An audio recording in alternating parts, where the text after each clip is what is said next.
सुप्रभात बच्चों। जैसा कि आपको पता है, हम हिंदी गद्य खंड में पाठ 3 गुरु नानक देव का अध्ययन कर रहे थे, जिसके लेखक हैं आचार्य हजारी प्रसाद द्विवेदी। एक वीडियो आपको मिल चुका है इसका, जिसमें कुछ गद्यांश की व्याख्या आपको दी गई थी। आज हम अगला गद्यांश इस भाग 2 के वीडियो में पढ़ेंगे। तो आइए आरंभ करते हैं। कल हमने यहाँ तक पढ़ा था कि इतिहास के जानकार, इतिहास के विद्वान भले ही गुरु नानक देव जी के जन्म काल, जन्म समय या स्थान के बारे में वाद विवाद करें, लेकिन जो आम जनता है, आम जनमानस है, जो भक्त हैं, वो उनके प्रतिक्षण उत्पन्न होने में ही आस्था रखते हैं, आध्यात्मिक रूप में ही श्रद्धा रखते हैं। तो अगला गद्यांश पढ़ते हैं। गुरु नानक देव का आविर्भाव आज से लगभग 500 वर्ष पूर्व हुआ था। कब हुआ? जब ये पाठ लिखा गया होगा उस समय से लगभग 500 वर्ष पहले। भारतवर्ष की मिट्टी में युग के अनुरूप महापुरुषों को जन्म देने का अद्भुत गुण है। बिल्कुल सही बात है। हमारे देश की मिट्टी महापुरुषों की जननी है। युग के अनुरूप, जो युग चल रहा होता है, जिस युग में जैसी आवश्यकता होती है, उसी के अनुसार। कहने का तात्पर्य यह है कि जो समाज में बुराइयां फैली होती हैं, उन बुराइयों को दूर करने की क्षमता रखने वाले महापुरुष पैदा करने का गुण इस मिट्टी में है। आज से 500 वर्ष पहले का देश कुसंस्कारों में उलझा था। जिस समय गुरु नानक देव जी का जन्म हुआ, उस समय हमारा देश कुसंस्कारों में, ये लगभग 14वीं शताब्दी की बात है। उस समय क्या था? विभिन्न सामाजिक बुराइयां फैली हुई थी। जातिवाद, संप्रदाय, देश के जो विदेशी आक्रमण हो रहे थे, उस कारण हमारी संस्कृति भी मिटाई जा रही थी, साहित्य मिटाया जा रहा था। लोग आपस में लड़ाई झगड़े कर रहे थे, कभी धर्म के नाम पर, कहीं जाति के नाम पर, ऊंच नीच के भेदभाव फैले हुए थे। तो इन सभी कुसंस्कारों, जातियों, संप्रदायों और संकीर्ण कुलाभिमानों, जो छोटी सोच रखने वाले कुल के अभिमान में जो डूबे हुए थे, जो मतलब उच्च कुल में जो जन्म ले लेते थे उनके अनुसार, क्योंकि समाज उस समय वर्णों में बटा था, ब्राह्मण, क्षत्रिय, वैश्य, शूद्र, अलग अलग वर्णों में। तो जो उच्च वर्ण में जन्म लेता था, वो समझता था कि जो निम्न वर्ण का है वो तुच्छ है, वो बेकार है, वो हमारे सामने। जबकि ऐसा नहीं है। मानव मानव है, कोई भी जाति हो, कोई भी धर्म हो। तो इस कारण वह खंड विच्छिन्न हो गया था। विच्छिन्न अर्थात टुकड़े टुकड़े हो रहे थे। देश में नए धर्म के आगंतुकों के कारण ऐसी समस्या उठ खड़ी हुई थी।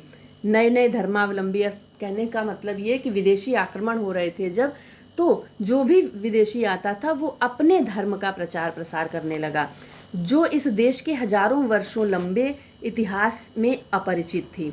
ऐसी संस्कृतियां फैलाई जा रही थी जो हमारे देश की हजारों सालों की सभ्यता में भारतीयों के लिए अपरिचित थी। ऐसे दुर्घट काल में, दुर्घट का अर्थ है कठिन समय में, मुश्किल घड़ी में, कठिन समय में, इस देश की मिट्टी ने अनेक महापुरुषों को उत्पन्न किया, जो सड़ी रूढ़ियों, मृतपाय आचारों, मृतपाय मतलब मरे हुए के समान आचार विचार, ऐसी विचारधारा जो बिल्कुल मर चुकी है, जिसका कोई अस्तित्व नहीं है, बासी विचारों से तात्पर्य पुरानी हो चुकी विचारधारा, जो समय के साथ, देखिए, अगर आज हम कहें कि 100 वर्ष पुराने वाले विचार सही हैं, तो नहीं। समय के अनुसार, जैसे जैसे समय बदलता है, समय की मांग बदलती है, वैसे वैसे विचारों में परिवर्तन आना आवश्यक है।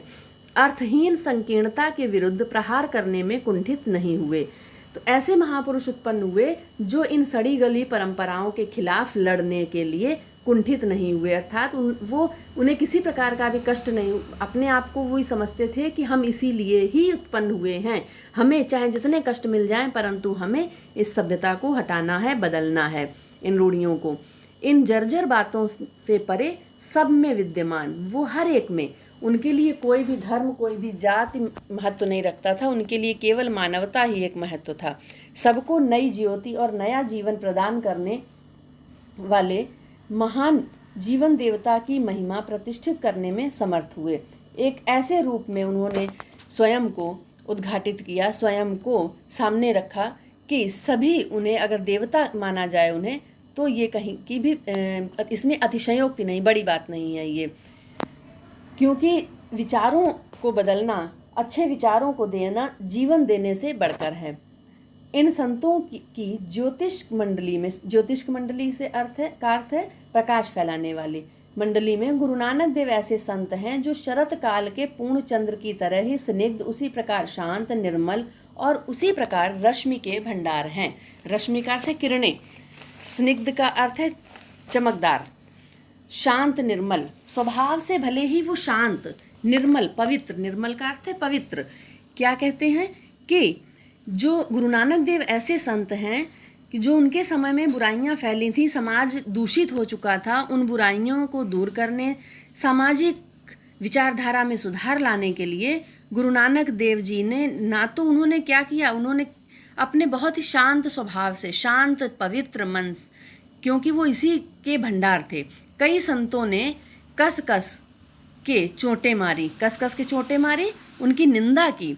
गुरु नानक देव जी की बहुत लोगों ने इस बात के लिए निंदा की, क्योंकि जब भी अच्छा कार्य करने आप चलिए तो आपकी निंदा, आपकी बुराई अवश्य की जाएगी, लेकिन वही काम जब सफल हो जाता है, जब सबको समझ में आने लगता है कि सही है, तो लोग उसी कार्य की प्रशंसा करते हैं।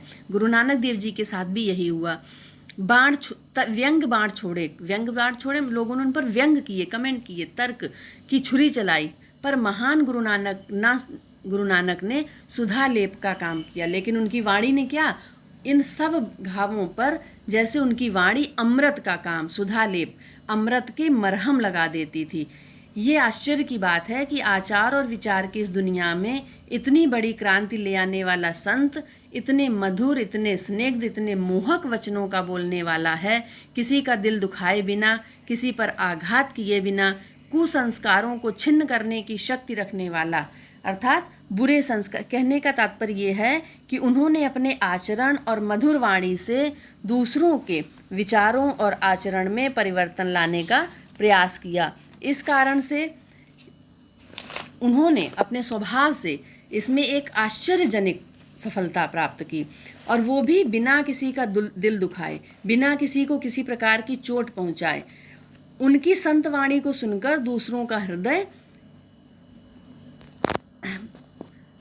हृदय भी प्रसन्न हो जाता था, जैसे लोगों को एक नया जीवन जैसा मिल जाता था। संजीवनी धारा से प्राणी मात्र को उल्लसित करने वाला, संजीवनी जो नया जीवन देने वाली एक औषधि के समान उनके वचन होते थे। यह संत मध्यकाल की ज्योतिष मंडली में अपनी निराली शोभा से शरद पूर्णिमा के पूर्ण चंद्र की तरह ज्योतिषमान है। आज उसकी याद आए बिना नहीं रह सकती। लेखक कहता है कि आज हम उसे याद किए बिना, जब कार्तिक पूर्णिमा का अगर एक कार्तिक पूर्णिमा का नाम आए और गुरु नानक जी का नाम ना लिया जाए, ऐसा हो नहीं सकता। वह सब प्रकार से लोकोत्तर है। लोकोत्तर संसार से हटकर, लोकोत्तर का अर्थ है संसार से हटकर। उसका उपचार प्रेम और मैत्री है। वो उपचार किससे करते थे? जो लोगों की विचारधारा को बदलने का काम है, वो डांट कर नहीं, वो अपनी मधुर वाणी से, अपने प्रेम से, मित्रता से करते थे। उनका शास्त्र सहानुभूति और हित चिंता है। वो शास्त्र बड़े बड़े ग्रंथ नहीं लेकर लोगों को ग्रंथ पढ़ने की सलाह नहीं देते थे, लोगों को ग्रंथों की सीख नहीं देते थे। वो सीख देते थे सहानुभूति, कि एक व्यक्ति को दूसरे व्यक्ति के साथ सहानुभूति रखनी चाहिए, हमदर्दी रखनी चाहिए, हित की चिंता करनी चाहिए। कुसंस्कारों के अंधकार को अपनी स्निग्ध ज्योति से भेदता है, और जो कुसंस्कारों का, बुरे संस्कारों का समाज में अंधेरा फैला था, उसे अपनी चमक से, अपनी ज्योति से, अपने प्रकाश से चीर देता है। ऐसा था उनका व्यक्तित्व। मुमूर्षु प्राणधारा को अमृत का भांड उड़ेलकर प्रवाहशील बनाता है। मुमूर्ष का मतलब मरने के समीप, जो प्राणधारा, मरने के समीप जो व्यक्ति पहुंच चुका, अर्थात जो विचारों के माध्यम से मरे हुए के समान हो रहा था, उसे अपनी वाणी का अमृत, भांड का अर्थ है बर्तन, अपनी वाणी रूपी अमृत का पूरा बर्तन उड़ेलकर प्रवाहशील बना देता है। वह भेदों में अभेद दिखता है, नानात्व में, नानात्व का अर्थ है अनेकता में, एक का संधान बताता, अनेकता में एकता की सीख देता है हमें, वो सब प्रकार से निराला है। कार्तिक पूर्णिमा को अनायास उसके चरणों में नत हो जाने की इच्छा होती है। कार्तिक पूर्णिमा उनसे महान नहीं हुई, गुरु नानक देव जी कार्तिक पूर्णिमा से महान नहीं हुए, बल्कि कार्तिक पूर्णिमा उनके चरणों में झुक जाना चाहती है। गुरु नानक ने प्रेम का संदेश दिया। उनका कहना था कि ईश्वर नाम के सम्मुख जाति और कुल के बंधन निरर्थक हैं, कि जब हम ईश्वर का नाम ले रहे हैं तो ऐसे में जाति और कुल ये सारे बंधन निरर्थक हैं, क्योंकि ईश्वर ने हमें किसी जाति या कुल में बांध कर नहीं भेजा है। मनुष्य जीवन का जो चरम प्राप्तव्य है, प्राप्तव्य का अर्थ है प्राप्त करने का एक जो उद्देश्य, जो उसे प्राप्त करना चाहिए, मनुष्य जीवन का जो एक चरम उद्देश्य है वह स्वयं प्रेम रूप है। प्रेम ही उसका स्वभाव है, प्रेम ही उसका साधन है। अरे ओ मुग्ध मनुष्य, सच्ची प्रीति से ही तेरा मान अभिमान नष्ट होगा, तेरी इस छोटाई की सीमा समाप्त होगी, परम मंगलमय शिव तुझे प्राप्त होगा। मंगलमय शिव अर्थात कल्याण। उसी सच्चे प्रेम की साधना तेरे जीवन का परम लक्ष्य है। वाह्य आडंबरों को तू धर्म समझ रहा है, मूल संस्कारों को तू आस्था मानता है। जो बाहरी आडंबर है, माला जपना, गेरुए वस्त्र पहन लेना, व्रत रखना, होम पूजा आदि, ये सारे उन्होंने बताया क्योंकि वो निर्गुण शाखा के थे, निराकार ब्रह्म को मानने वाले थे। तो उन्होंने कहा कि तुम बाहरी आडंबरों को धर्म समझते हो, जो तुम्हारे मूल संस्कार हैं उनको तुम आस्था मानते हो। नहीं, ये तुम्हारे धर्म नहीं है, ये संस्कार नहीं है। धर्म तो स्वयं रूप होकर भगवान के रूप में तेरे भीतर विराजमान है। असली धर्म क्या है? जो हमारी आत्मा में है। उसी अगम अगोचर प्रभु की शरण पकड़। और आत्मा में क्या है? परमात्मा। उसी अगम अगोचर जो सबके लिए जहाँ पहुँचना मुश्किल है, जो जिसे कोई देख नहीं सकता, उसी ईश्वर की शरण में जाओ। क्या पड़ा है इन छोटे अहंकारों में? ये मुक्ति के बंधन नहीं, बंधन के हेतु हैं। जिनमें तुम पड़े हुए हो झूठे अहंकार में, ये तुम्हें मोक्ष नहीं दिला सकते। ये बंधन है, बंधन का कारण है। ये संसार में तुम्हें बांधे रखते हैं झूठे मोह माया में। उनका मानना था कि विश्व का परित्याग कर संन्यास लेना ईश्वर की दृष्टि में आवश्यक नहीं।